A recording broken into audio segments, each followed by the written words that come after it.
மக்களே, கொஞ்ச நாளைக்கு முன்னாடி பங்களாதேஷ்ல 2 ஹிந்து பசங்களை பயங்கரமா அடிச்சு கொண்டிருந்தாங்க. அதோட விளைவா பிசிசிஐ என்ன சொல்லியிருந்தாங்கன்னா, பங்களாதேஷ் பிளேயர்ஸ் வந்து ஐபிஎல் ஆடக்கூடாதுன்னு சொல்லிட்டு முஸ்தபிசுர் ரஹ்மான வெளியே அனுப்பிட்டாங்க. சோ பங்களாதேஷ்க்கு இங்க பயங்கரமா ஒரு கோவம் வந்து இப்போ T20 வேர்ல்ட் கப் 2026 வந்து இந்தியா ஹோஸ்ட் பண்ணுது. இங்க வந்து எங்க பிளேயர்ஸ்க்கு சேஃப்டி கிடையாது, அதனால நாங்க ஆட மாட்டோம், எங்களுக்கு வென்யூ சேஞ்ச் பண்ணி கொடுங்க அப்படின்னு சொல்லிட்டு பங்களாதேஷ் போர்டு வந்து ஒரு மெசேஜ் அனுப்பியிருந்தாங்க. அப்பவே ஐசிசியோட ரெஸ்பான்ஸ் எப்படி இருந்ததுன்னா, நாங்க சேஞ்ச் எல்லாம் பண்ண மாட்டோம், if you are not comfortable T20 world கப்ல இருந்து வெளியே போய்க்கலாம், நீங்க யோசிச்சு சொல்லுங்க அப்படின்னு சொல்லிட்டு ஜனவரி 24 வரைக்கும் டைம் கொடுத்திருந்தாங்க.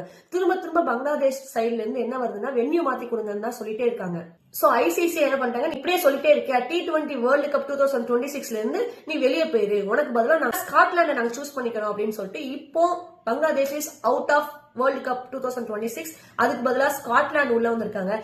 எவனோ எங்கேயோ பண்ற ஒரு விஷயத்துக்கு நமக்கு நல்லதா நடக்குது அப்படிங்கிற இடத்துல யார் இருக்காங்கன்னா ஸ்காட்லாந்து இருக்காங்க. இந்த டெசிஷன் ஃபேரா அப்படின்னு கேட்கும்போது 2 விதமான ஆடியன்ஸ் இருக்காங்க. ஒருத்தவங்க வந்து இந்தியா இப்படிதான், பாகிஸ்தானுக்கு நாங்க போக முடியாது, எங்களுக்கு வென்யூ சேஞ்ச் பண்ணி கொடுங்கன்னு சொல்லும் போது வென்யூ சேஞ்ச் பண்ணி கொடுத்தாங்க. அப்ப ஏன் பங்களாதேஷ் பண்ணி கொடுக்க மாட்டேங்கிறாங்க, இங்க பாலிடிக்ஸ் விளையாடுதா அப்படின்னு ஒரு பக்கம் கேட்டுட்டு இருக்காங்க. இன்னொரு சைடு பங்களாதேஷ் டிசர்வ் இட், இப்படி வீம்புக்குன்னு பண்றவங்க இப்படிதான் வந்து வெளியே அனுப்பிடணும், இதுதான் இதுக்கப்புறம் வர எல்லாருக்கும் பாடமா இருக்கும் அப்படின்னு ஒரு சைடு சொல்றாங்க. இதுல உங்களுடைய ஒப்பீனியன் என்னங்கறத கமெண்ட் செக்ஷன்ல கொடுங்க.